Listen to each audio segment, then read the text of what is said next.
हर कहानी में एक रात के ठीक 11:45 शहर से लगभग 20 किलोमीटर दूर एक सुनसान बस स्टॉप पर एक लड़की अकेली खड़ी थी। उसका नाम था नेहा। ऑफिस से देर हो गई थी, बारिश शुरू हो चुकी थी, सड़क सुनसान थी और स्ट्रीट लाइट बीच बीच में टिमटिमा रही थी। नेहा ने मोबाइल निकाला, स्क्रीन पर लिखा था नो नेटवर्क। उसने गहरी सांस ली। उसे याद आया, लोग कहते थे कि इसी सड़क पर कुछ साल पहले एक भयानक एक्सीडेंट हुआ था। एक पूरी बस खाई में गिर गई थी, कोई भी नहीं बचा। नेहा ने खुद को समझाया, यह सब सिर्फ अफवाह है।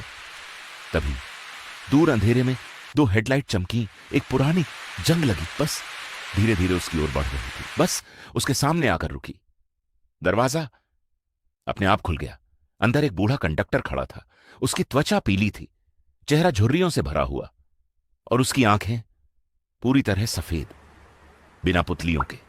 उसने धीमी आवाज में पूछा, शहर चलना है? आखिरी बस है। नेहा थोड़ी झिझकी, लेकिन उसके पास कोई और विकल्प नहीं था। वो बस में चढ़ गई। अंदर अजीब सन्नाटा था। हल्की पीली लाइट टिमटिमा रही थी। हर सीट पर लोग बैठे थे, लेकिन सबके सिर नीचे झुके हुए थे। कोई हिल नहीं रहा था, कोई सांस भी लेता हुआ महसूस नहीं हो रहा था। नेहा ने पास बैठी औरत से धीरे से पूछा, आप कहां उतरेंगी? कोई जवाब नहीं, बस चलती रही। अचानक बस एक तेज झटके से रुकी।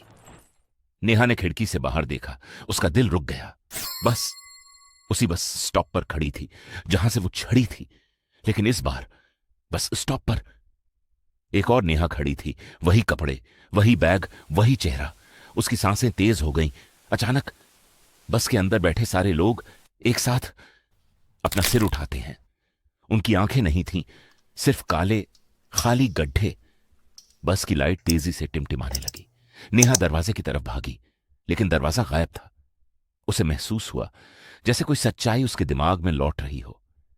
3 साल पहले बारिश की एक ऐसी ही रात में एक बस का एक्सीडेंट हुआ था। ब्रेक फेल हो गए थे, बस खाई में गिर गई थी और नेहा उसी बस में थी। उसका शरीर कभी मिला ही नहीं। उसकी आंखों से आंसू बहने लगे। उसने शीशे में खुद को देखा और उसकी आंखें धीरे धीरे काली होने लगीं, पूरी तरह काली। कंडक्टर उसके पास आकर मुस्कुराया, अब तुम भी इंतजार करोगी अगली सवारी का? बस तेजी से आगे बढ़ी और अंधेरे में गायब हो गई। अगली रात ठीक 11:45 उसी बस स्टॉप पर एक लड़का खड़ा था, घबराया हुआ, अकेला। दूर से फिर वही हेडलाइट चमकी, बस आकर रुकी। दरवाजा खुला। इस बार अंदर नेहा बैठी थी। उसकी आंखें पूरी तरह काली थीं और वो हल्की मुस्कान के साथ बोली, शहर चलना है, आखिरी बस है। बस धीरे धीरे अंधेरे में खो गई, क्योंकि कुछ सफर कभी खत्म नहीं होते।